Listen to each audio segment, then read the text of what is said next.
you feel like you're in like a princess movie, and you're gonna go like meet some animals and do some sort of song. Maybe you'll cut up some sort of, I don't know, you're getting ready to meet Prince Charming, some shit like that.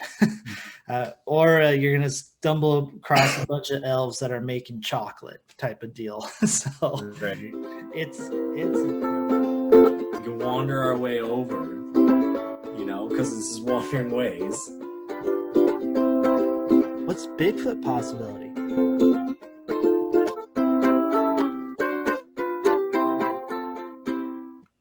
Clink. Clink. Oh my gosh, look at that sweatshirt. Oh, Or is yeah. that just a regular shirt? No, it's a long sleeve. We got the swag out today. For the Oh my people who are just listening, they don't understand just how good I kind of look right now. Because I got a Wandering Ways long sleeve on. You And know, in my lap, a Wandering Ways short sleeve. oh my gosh, look at that. Yeah. That's cool. You know what I love about that logo, and shout out to Josh, making that logo for us, is look at the tree, man. He purposely left the tree out so that whatever shirt you got on, you got a blue shirt on, you got a green shirt on, that tree is that color. And he just did such a good job with that. He did. He did. I love it. No, it's a good shirt. It's comfy. It's comfy material. I'm not gonna lie. Is it like, it looks like a dry fit material, kind of? No, it's not really dry fit. I Must- wish it was a little bit tighter to the skin, but that's just because I really like showing off all the muscles that I've been getting in the gym. So it's a little bit looser of a fit than what I like normally wear. But to be totally honest, this is actually a really good after a long day on the river shirt to wear. You've been I just like that. cooked in sun, and you can just put it over, and maybe you're gonna go to the campfire or you're back to your campsite type deal.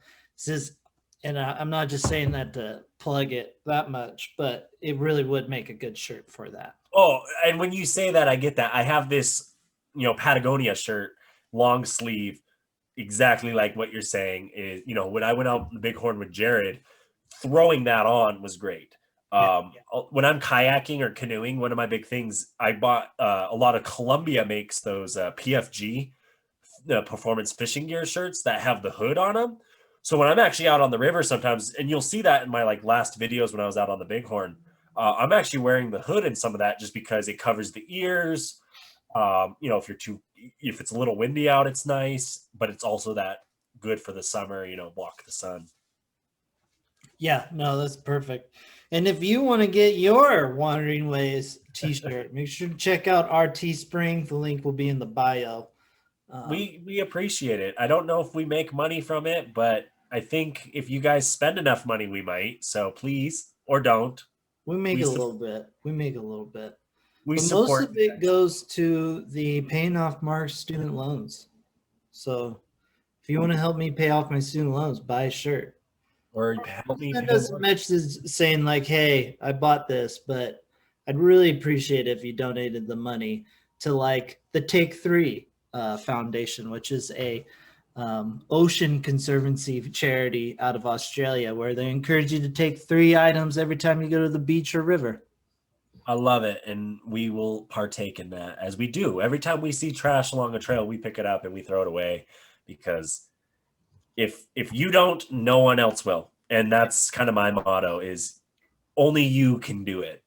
Only you can prevent wildfires, as Smokey once said. Yeah, give a hoot, don't pollute. Exactly. No, I love it because you bring up some good point. We love our fans and those who support us out. Ian in California, my man, gave us a shout out on the Rougarous Instagram. Thank you so much. We appreciate all you guys listening. You can hear it here. We're showing you the love. We're sending the love your way. Much appreciated. I sent him some stickers. I gave a shout out some stickers. So if you guys want some, shoot them our way. We got extras. We got tons. You like the Bigfoot sticker? We also have the album cover sticker. So check those out, and we'll send them your way. Just shoot us an email or a message or anything. You'll find us on the socials. Yeah, exactly. Hit us up out there. Kind of going with our Bigfoot friend here, kind of today we dabbled a little bit in this conversation with our good friend Matt Buddy, but we wanted to take time to talk about the Bigfoot documentary series on Hulu. It was called Sasquatch, I believe. Yeah, it's called And Sasquatch. it came out on 420, which is, if for all you that don't know, the marijuana holiday, 420, kind of the big day for weed. And what better to do and drop a show about our hairy friend that frequents the Northern California, Oregon area. What better to drop an episode about that and how he's involved in marijuana and all that kind of crazy stuff. Yeah. And after watching this documentary series, I just want to, they're trying to put some bad PR out there on our boy Sasquatch, saying he's just killing people, right?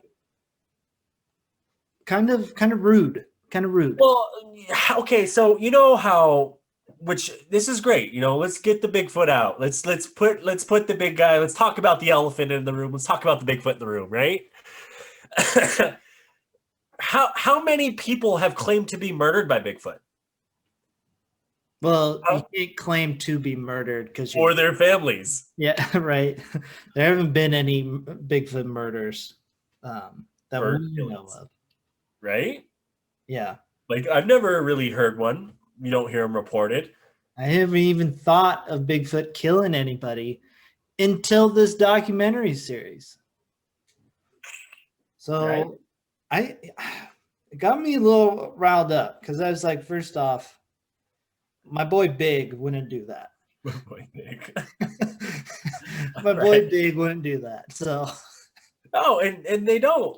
These creatures, which is interesting. And one thing, because I have never seen one, so I can't attest to my knowledge being that strong. I'm only going off of what I've heard the experts say, the people that study this type of stuff every day, the Jeff Melbournes, the Ricks, and the others that are out there in the community that are in these documentaries and stuff and talk. You have actually seen something that you believed wasn't a bear that fit the description of what others call the Sasquatch. Native American tribes have had stories about Sasquatch for thousands of years, and there's all the tribes, even Ojibwe tribes, which all the way back in the Great Lakes have names for Bigfoot, Misabe, Rougarou, Sasquatch, up there, the Washington tribes, all their crazy languages, how they say stuff like that. I totally butchered that. Don't take that. I'm just I'm poking fun at our native languages. Yeah. Bigfoot's not a murderer. No. The documentary kind of breaks down the story, right? This guy heard about a Bigfoot murdering 2 farm workers. Now, the farms they're working on is probably the main reason they came public or released it on 420, is because it's the pot farms in Northern California. Another reason I think is because if you really watch this documentary and break it down, this guy, and he's a smart guy. He's had these stories. He's seen a lot of things throughout the world. I could totally see where he's just like, I can do this story about these things I've heard and I'll make millions, because you'll get guys like the Wandering Ways podcast talking about me and, shit like that, where it's like, and I'm going to drop it on 420 because stoners are going to be the ones that watch it on 420 because they're all the ones that took the day off and stayed home and, oh, what's new on Hulu? This big thing. Same reason Tiger King blew up once everyone stayed home from COVID, Yeah. So I could see that too, but it's a good story. Interesting. It is. I don't want to give it away, but in case anybody hasn't seen it, but essentially it goes and this guy investigates a murder, basically, that has gone for the most part fairly just hush.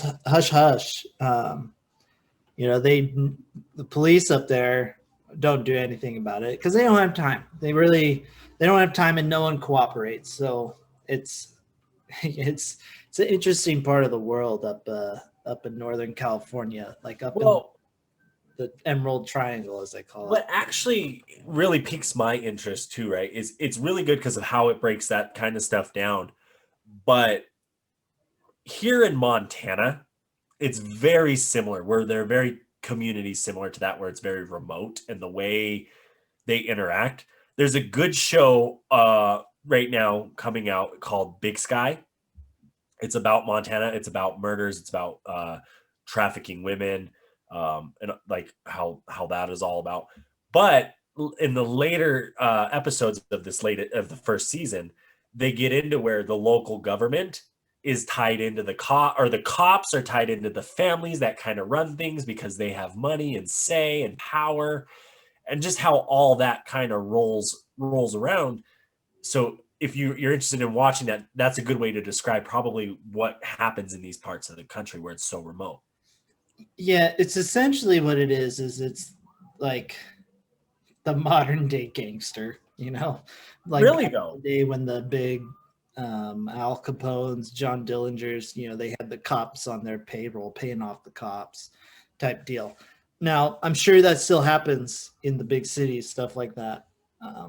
To be totally honest, I'm 100% sure that still kind of happens today. But that's like that's like big time out in the remote areas because I mean, to give credit to that state trooper that's probably posted out in the middle of nowhere, what else do you got really going on? It's either make a little side cash of this under table or probably a lot of paperwork. Well, and not only that, think of the lives these guys are living, right? It's not a lot of people, so you're not as busy as the big time guys. Your your cousin is married to the lady that you're dealing with. You know, your brother's the sheriff, this and that, because of how small these communities are. So it's a lot easier to have these things happen and the reasoning for them. You look at these smaller communities, look who's embezzling money, like you see these things happen all the time because all Yeah. that shit. And it is what it is. And I think this documentary kind of breaks that down a little bit because you see what's going on with these people and how they act. Um, Obviously not so much anymore because they've gotten older. But it's an interesting world, and especially when you're dealing with drugs. Yeah. It is it is an interesting world. It to be 100% like on this, even though marijuana is legal in the state of California, that shit's still happening. Um, the biggest anti-legalized weed people were the farmers, because they knew they were going to lose money if it became legalized. So they were fighting it probably just as hard as your classic far right conservative member who's anti-weed. Now, not all far right are anti-weed, but there's a fair amount of The them. one that is the Yeah, example that is. yeah, No, I get that because you're on a good point about those grows, because even in the documentary they talk about how there's still people doing the illegal stuff and growing the illegal stuff because that's much more money, and it's even grown that much more because it's a lot easier to hide it. yep, You yeah. know, No, it's the black market of marijuana in Northern California is still just as strong as ever, even with all the legal grows out there too. no, it's what's interesting. I mean, I've seen it firsthand. I live here in Montana, a state that just legalized weed. But before then, there were plenty of people. You're always reading it in the newspaper that were moving marijuana from Colorado, Oregon, Washington all the time into Montana, into North Dakota, into Wyoming, because there's a big market there. Yeah, And there's big markets overseas. There's big markets here, there, everywhere. They're not regulated. no, they're not. They're not. And it is what it is. Um, It's part of the reason why that part of the country gets great music, though, is the black market marijuana trade. Because all the big names that want their marijuana, they'll come up and they'll do a show at like Humboldt State and pay off and pay for their supply just from that show, and then they're off to like Portland or Eugene, or they're heading south to San Francisco or Sonoma. So No, exactly. And I if people, probably some of our listeners, you do smoke weed or you don't. Um, if you're unfamiliar with this area, the green triangle that Mark was kind of referring to, this area, the weather, the proximity to the coast, the fog, all the elements of these areas are where, make it so that you grow the best weed that produces some of the highest THC contents in the world, just because of where it's at. So there's something good at these hills that make them grow well. yeah, and it's in the heart of Bigfoot country too. So part of the next thing in the documentary series that they go on about is, if you create the story of Bigfoot or Sasquatch living in these hills, no one's going to go looking out there because they're going to be afraid of Sasquatch. Now, that's silly because Sasquatch would never hurt anyone. They're curious. They just want to mess around. They're not going to hurt or harm you unless you put yourself in that position, and they feel threatened. But it is worth like trying to scare people with Sasquatch, because I mean, he's an unknown guy. Yeah, and I mean, you hear those tales through time, right? Thousands of years of native stories, you'll have those trickster tales that are telling you, hey, don't go in the woods tonight, the bear's gonna get you, those type of things. The island of the scary monsters, all these different stories we were told as kids to keep us from doing things that we're not supposed to do, because our adults apparently know better. And part of that, is kind of what Sasquatch is. And I also see that too. In those areas, you can make that creature really seem like he's there. And enough people have claimed it. Mm-hmm. So, and if you've never been to the Redwoods, I suggest you go, because if you don't believe in Sasquatch, you'll believe in something a little bit bigger than yourself out there in those woods. Oh, 100%, 100%. And that's actually a fantastic segue away from our series, the Sasquatch series. It's streaming on Hulu right now. Check it out. Let's change the narrative on Sasquatch. You definitely would never murder anybody. So watch it, share with people, tell them no, Bigfoot would never, Sasquatch would never do this. Like I said, no one ever said that they were murdered by Bigfoot. Exactly. But going into the other topic today is we are going to do kind of a breakdown, kind of one of our now famous breakdowns of the Redwoods National Park, located in Humboldt County, California. Probably more specific, Oric is mainly where the main visitor center is up there. But I'm sure 90% of our listeners, or more than 90% of our listeners, have no idea where Oric is. So, I throw Oric up there. It's one of those towns like Montana, and I'm gonna give him a shout out. Our boy Mike Diggins, he's a good old farm boy up from Peerless, Montana. So Google Oric and Peerless, and I would just say they're one of the same. Yeah, Oric, super small town. Super. I mean, you blink and you're through it. Heard there's really good onion rings in Oric. Never had them in the 3 years I lived in Humboldt County, but I was every time we'd go by, someone would be like, "Hey, they got really good onion rings." So, you know what I really like about Oric too is there's a real good chance of seeing an elk. Oh yeah, yeah, yeah. I like that. You get those Roosevelt elk that sit right off the highway there. Yep, yep. Love it. You go to the redwoods. There's a solid chance you'll see some elk there, but you'll have an even better opportunity to see these big, beautiful, majestic trees, like for real. The park itself, yeah, it's more centered in Oric, but it's kind of spread out. It's not like your traditional park where you drive. There's a little fee station. You pay the guy your fee, or you show him your national park pass. As far as I know, and all the places that I've been in that park, the only fee station out there is actually a state park fee that takes you to Fern Canyon. Um, so But Fern Canyon's kind of popular, right? yeah, and it's interesting because the way the redwoods work, the redwoods are like the national park and state parks combined.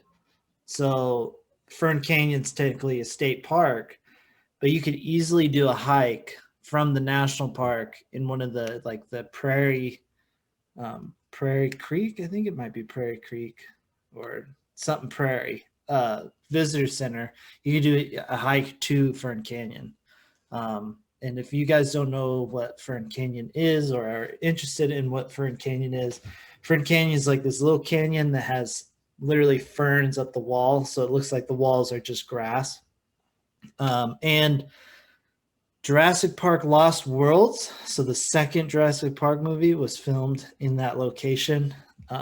If you're curious what scene, it's the scene that guy goes to like take a shit or whatnot, and he has little things that like kill him, and he's like, Carter, Carter, and he dies. That's all Fern Canyon. Watch the movie, check out Fern Canyon. You'll be like, oh, yeah, I know exactly where this is, Nice. or what part of the movie. No, But I haven't been to Fern Canyon. That's one to go down there, and I'm glad you're pointing it out because my mom wants to plan a trip down to the Redwoods, and part of that I was like, hey, that's one of the things we can do. Fern Canyon, no, I 100%. You should check out Fern Canyon. Another thing you should check out when you go with your mom, there's Lady Bird Johnson, which is this little grove of it's not a big long hike, but it's a nice little grove of redwoods. Super awesome. Anytime you get the redwoods, it's kind of amazing. Is that the one me, you, and Tyler did? Lady Bird Johnson? No. So we were up more near the Jedediah Smith portion of it. So we were up near Crescent City, which might be some national park, might be some state park. It's not your traditional park, so it's really spread out. The visitor centers are like these hubs. So that one's up near Crescent City. It's closer to the Oregon border, like super close to the Oregon border. I haven't actually explored much up there. I know there's a grove up there that has like 4 or 5 of the top 10 tallest redwoods. And is it one to be like the 10, like up there in the top 20 tallest trees in the world? Isn't one of them supposedly up there actually supposed to surpass Hyperion? Yeah, there's one that is supposed to. Oh shoot, they had the years. I forget what it was, but it will, in theory, surpass Hyperion in height, which is incredible because Hyperion's 312 feet. So I would normally recommend you going to see Hyperion, but you kind of need an expert to go with you to go see Hyperion. Yeah.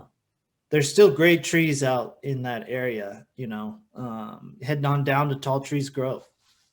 That's actually, I think, my favorite grove out there. It's super, super cool to go see Tall Trees. It's about mile and a half downhill. You get to the grove. It's a short little grove hike. It's right along this, they call it a creek. It's a river. Around this river, big trees. When you're going to go in like June, Probably July now. Oh, July. You might not get all the clovers.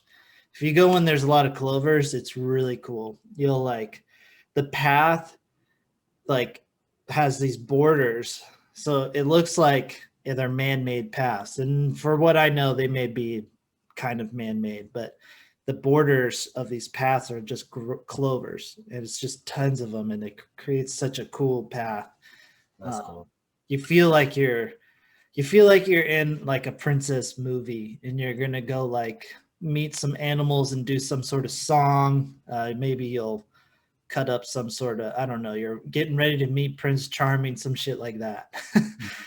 Or you're gonna stumble across a bunch of elves that are making chocolate type of deal. So Right.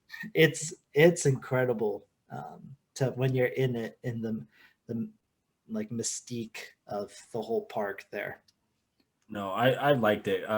One thing I really liked too was we were able to camp at that campground that they have in the Redwoods.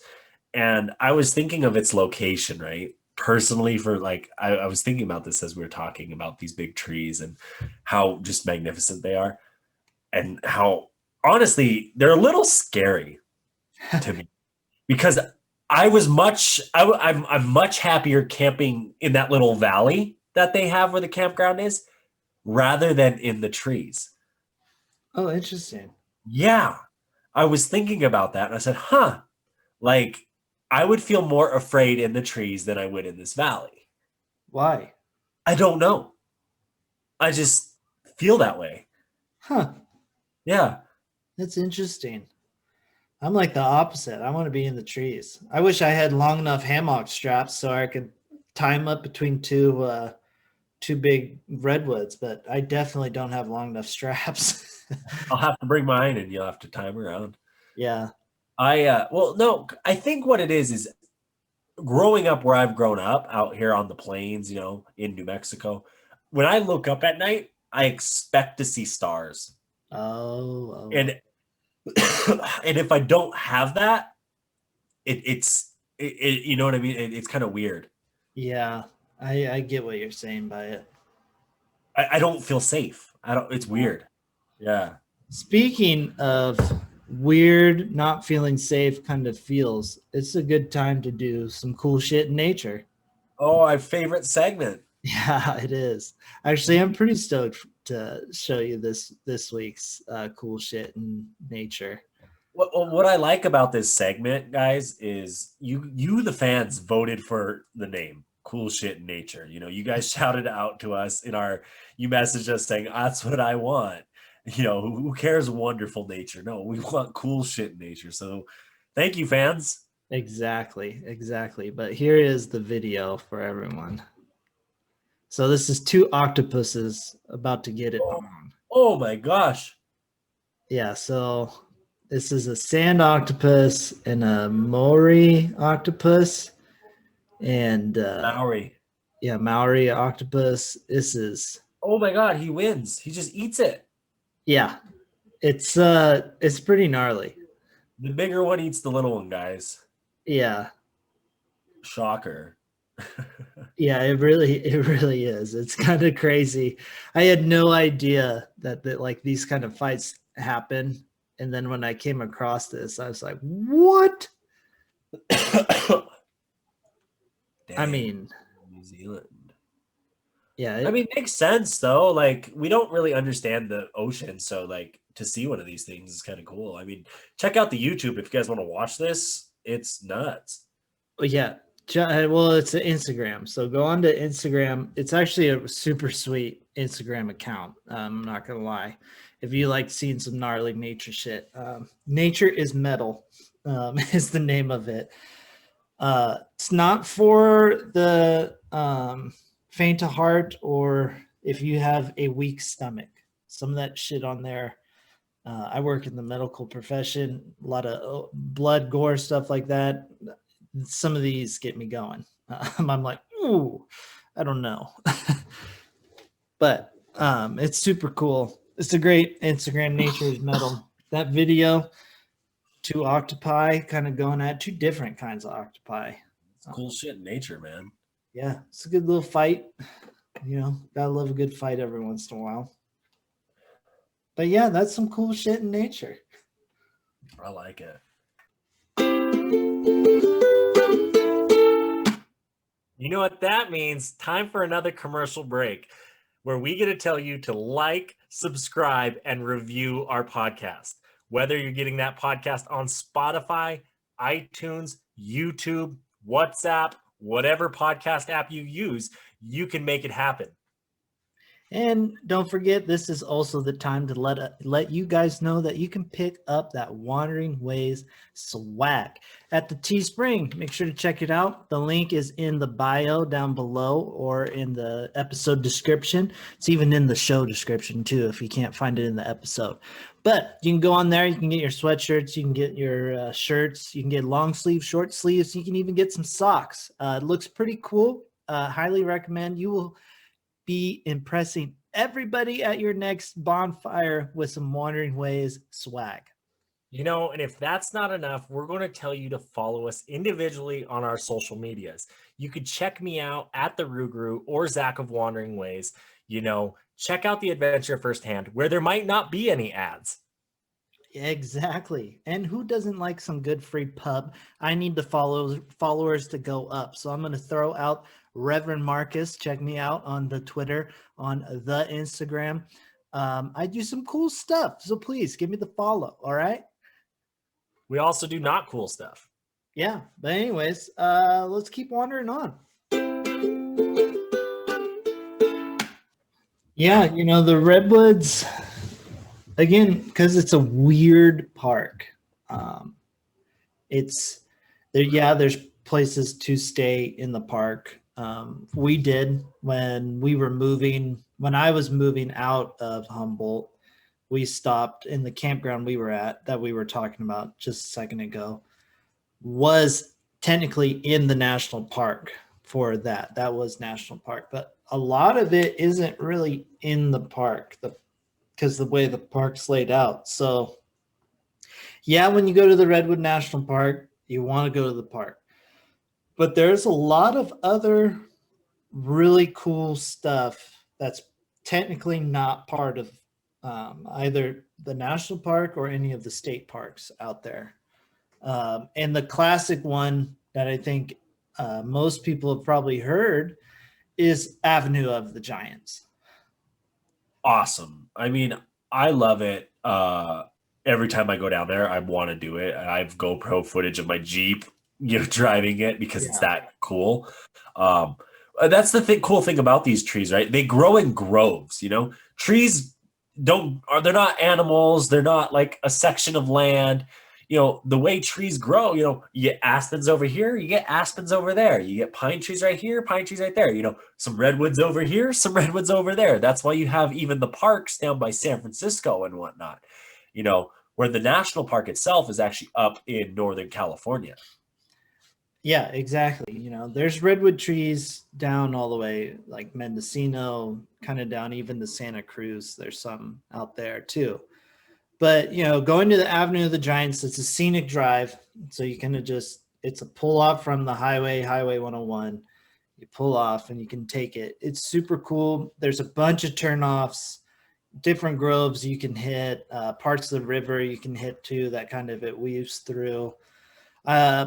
There's not really one spot I would say you got to go check out because if you go and you explore any of these groves, really, you never know what you could find, whether it be an animal that you find, whether it even be our boy, Mr. Bigfoot, Sasquatch, or even maybe not as cool as some things, but just as easily as cool and different and weird are the albino trees, which we have talked about on the podcast before. We got some videos with Tyler. Yeah, because he was there with us when you showed me and him that one. Yeah, and we got some videos on some of our social medias if you guys want to check that out. But it's a really cool tree because it's white, albino, but it doesn't look like the redwood tree. No, it's weird. It really is weird. And that's one of them. There's a bunch. There's more than one out there. I think when I was doing research on it, there's like 9 that they have found. Um, 9 of known albino trees. They're not advertised, so it's not like turn here albino tree, but with big signs and stuff. No, it's a lot of you got to know where to go, and you have to go and find them. And and I like that about it. I really do, because that's what makes the Redwoods really cool. Like Hyperion, people do not tell you the path to Hyperion because they don't want to over tourist it. People don't tell you the path to these albinos because they're spiritual. They're spiritual in their own way, especially to the native tribes of the area. Um, the one thing I don't like, and I talked about this on the podcast with Tyler, is because they're spiritual, I wish someone did tree groom them a little bit, cut the dead limbs, really took care of them, because they are beautiful. Like if they didn't have the dead limbs, which are brown, this thing would just be a magical white tree in the forest. Yeah, yeah, it's I don't know. I like that they don't advertise this stuff. And I'm sure a lot of you guys listening are like, well, now if you're not going to tell me where all the cool stuff is in the Redwoods, like I'm not going to go. Like, no, if you go to the Redwoods and you experience the Redwoods, even not the albino tree or like Hyperion, say you don't see those at all. You go and you're going to be like, ah, I understand why they keep this a secret and why it's so under wraps, because it is such a unique and special place. The energy in the Redwoods is incredible. And what I like about kind of what you're saying too is I compare these albino trees and Hyperion, right? Like seeing a wolf in Yellowstone. Yeah, it's going to be really cool to see a wolf, but they're really hard to see. So if you come across one, it just makes your experience that much better. But these things are still breathtaking. There's still things to do, right? Like you said, there's the Avenue of Giants. There's the hype. Those other trails. Not Jerry Johnson. Lady Bird Johnson, Lady Bird. Fern Canyon, the And those things are on maps that you can find and do. And you might come across an albino tree in one of those groves. We don't know where they all are. We just know where a few are because, we've had the opportunities to come across them. Yeah, 100%. 100%. For the people who are interested in making the trip, your next biggest question is like, how do I get to the park? And I'm going to be straight. It's not really easy to get to. You can fly into Arcata, which is the town south of the park of Oric, will be well north of San Francisco. There's only 3 places that our Arcata flights fly into Arcata from, which is San Francisco, LA, and Denver. So those are the only direct flights. So you'll have to have connecting if you do want to fly.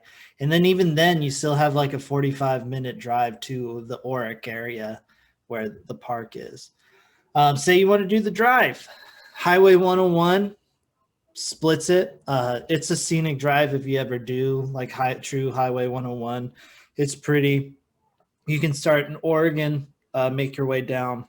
You'll hit the park easy if you just stay on Highway 101. Or even if you start in San Francisco, work your way up north. Highway 101. You go literally right through it. So you can't miss it if you're on Highway 101. You can cut over from like Redding. You can cut over on that. You can go from like Grants Pass, Oregon, kind of down to meet on the 101. All of these roads, though, are windy, and you'll be going slower than you think you should be going slower, but it's because they're so windy and they can get kind of dangerous. Because one, you're out in the middle of nowhere. So if you crash or something, you're not getting help for a minute. So, well, and what I love the way you're talking, because that's what makes these places special. They're hard to get to. But part of it too is now, if you're a non-Bigfoot believer, we talked about Bigfoot earlier. I want you to think, if you're driving in there, you're following a river sometimes, look at those canyons. Look how big the trees are. You know, you're flying in. Look down at the mountains. Look at where there's no populations, and tell me there's not something out there that we don't know about in that forest. Yeah, There's probably there's 100%. bugs and stuff we don't know about in the redwoods. There's probably, maybe a lizard or two out there that exists that we haven't found. A frog, a little toad. Yeah, there's probably something. Um, you know, and say you don't want to stay in the park. Say you want to stay in the towns, but you're not really feeling auric because it's a little too small for you. You want to go a little bit bigger. You can totally go up to Crescent City. It's probably close to an hour drive from Oric, the main like kind of hub of the Redwoods, or you can go the 30-45 minutes to Arcata, Eureka, which is probably a bigger town area. That's where Humboldt State is, where I lived for the last 3 years before moving here to Ashland. There's a lot more there. That's the big city. Most people probably have heard of Eureka, or Arcata, all that. So you can go experience what the people inside the redwoods are, behind the redwood curtain. Always a treat. Special people. I love them. You can't go wrong with the people of the redwoods. Yeah, and I love it because the first time I was down there, I was with Matt, and you both were really hitting hard on the hippies, right? Like, this is where the hippies live. These are where the hippies live. And, you don't think of 2021. You don't think of peace, love, tranquility, like the 70s, the hippies, the Jimi Hendrixes. No, it's essentially that, but your 2021 version. There's a lot of homeless people. But what I like what you were telling me is the homeless people don't stay there. They just visit. Yeah, they're moving. Which is hilarious because, you go to some of these towns where, no, they've just made home. Yep. But, you see the ones that travel through too, different ones that are probably doing that. But there's a lot of that over there. And it's unique. It is. And, the reason why they move is because they come into the area for work, which goes back to the documentary series that we talked about earlier. That's the work that these people are getting into. They're going out to these farms and they're trimming and all that. They stay for however long the season is. You'll go outside of Humboldt, and if they know you're from the Humboldt area, you'll get people coming up, hey, how's the seasonal work? And that's because that's what they're asking about, is how's that marijuana trimming business going? Yeah. No, it's an interesting life out there, especially even the hippies that stayed there. Yeah. It's interesting. You can see a lot of like no trespassing signs. You see tents up in the redwoods in places. And then you see the like cute little shops that the hippie family is running in Arcata. You have the whole spectrum of it there, which I love. Yeah, no, it makes the area special and unique. It's the birthplace of tree huggers. You go out and look at these redwood trees and you understand why people are hugging them. It's incredible. They don't do it anymore, but they used to have a reggae festival out there, which was a lot of fun. I went to it one year. It was canceled because of COVID, right? No, they lost their main funder. So even worse. Yeah, no, it's done. It might come back. Who knows? Yeah, no, the area loves the reggae music, so I wouldn't be surprised if it did come back someday. Well, and that's interesting, the tree huggers you talk about, because I believe there's either a museum or some historical site or something kind of close to my favorite store in the world, the Bigfoot store right there in the Redwoods. Check them out. They're cool. But to that point, there's some history there because the redwoods have been logged like what 97%. Like this is the like last 3% of the redwoods that are in existence, because just like the bison, let's get rid of them all. Yeah, it's unfortunate that they took them all. But yeah, there is that. I think it's like the Richardson Grove. Um, That name sounds familiar. Yes. it's that area, but it's the classic when you hear old timers talk about like, oh, the hippies are living in the trees so they can't cut it down. Like this is what they're thinking of, is that area. People would go up in the trees so they can't cut them down. The hugging of them, to prevent the logging. Like that's kind of the thing that they're thinking of, is that. And what I find hilarious is because that has been cartooned, that has been politicized, and has been thrown in history since that moment of time in everything, right? We see that growing up, right? The tree huggers, it could be this tree in a park and the lady on TV is hugging it because they don't want to cut it down because her husband proposed to her in front of it, right? But it all kind of stems from this thing. And if you really get in that forest, it makes sense when you hear the numbers that of what they've cut out. 97%. That's only 3% left. Like, do the math. It's so small. Yeah, you would stay in those trees and try and save them too, because if that 97%, if they didn't hug those trees, we'd probably be at 100. Yeah. Like, yeah, it's sad that they all did, that they did so much logging.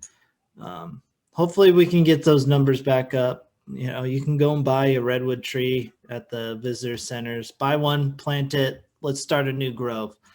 But you should check out the Redwood National Parks, or check out the redwoods in general. I really don't think you would be disappointed. I'm sure a lot of you guys are like, Mark, Zach, they're just trees. Yeah, they're trees, but they're different. They're more special. There's a reason why I have a redwood tattoo on me, is these trees are truly incredible. But that being said, we are approaching the end of our time, which means that it is time for the final words. So, final words, my guy, Zach. Okay. You changes it up there kind of a little bit on me there. Got me confused. One thing I want to throw out about the redwoods that there's a couple things that we didn't talk about that real quick that are fun to do, and I'll kind of use this to segue into my final words, is the Chandler Tree is real cool. You can drive a car through it. I had a Kia Soul that I drove through it. The Rougarou was too tall. It was probably about 4 inches too tall, and I could not get it underneath the tree, so I couldn't get my picture of that under there. But there's other trees that you can drive through in the area. Also down in Sequoia, there's the same. There's the Paul Bunyan Axe Center, the Trees of Mystery. It's a private company. They do things up in the trees that are really cool. So check them out if you're looking for something to do as well. There's the beach. You can go down on the beach and just enjoy some California sunshine. Yeah, I actually just forgot about that Trees of Mystery. They have, you can go up into them. Where they have like the drawbridge, the string dangly bridges. I'm blanking on the name. But you can go and walk amongst them, like way up in the trees. You can take the gondolas up through them. So Trees of Mystery might be worth the time. I never did it down there. I kind of always wanted to, but I never did it. Yeah, and that's a place actually I think I'm going to take my family, because when I'm with my family in these parks, and to kind of get into my final words, it's different than when you and I go, or when me and Tyler go. When me and Tyler go, we're planning a trip to go to Zion. We're busting this hike, that kayak tour. We're trying to do things like that. But when you're with a family or with people that you're with that aren't necessarily in it, you got to think and plan with these other things around the parks, right? When we're in Yellowstone, whitewater rafting with the guys was fun. If it's the winter, go snowmobiling. A lot of parks have things outside of them that are really fun and epic to do, whitewater rafting, kayaking. You can go boating on some of these lakes outside of the parks. What else? Skydiving if you're in a cool place like Hawaii. Um, all these unique, fun things you can do when you're not in the park. And I think some people get stuck on, man, I really want to do that in Zion, or I want to go hike Angel's Landing because everyone on Facebook is posting about it, but you physically can't. Or when you get there, you're like, oh, that's a 10-mile hike. Oh, I'm not doing that with 3 kids. It's fun to look for these other things. When I'm down in Mammoth Cave, they have the petting zoos and whatnot in the Kentucky wilderness that you could go do. Just various things like that are there that people don't know about because they don't look into that. And you're supporting those smaller towns, those smaller economies when you go in there and you help those tourist dollars. The Blackfeet Reservation up by Glacier. You go to that museum, learn about the Native Americans, give back to that community. Your $12 for entry, whatever.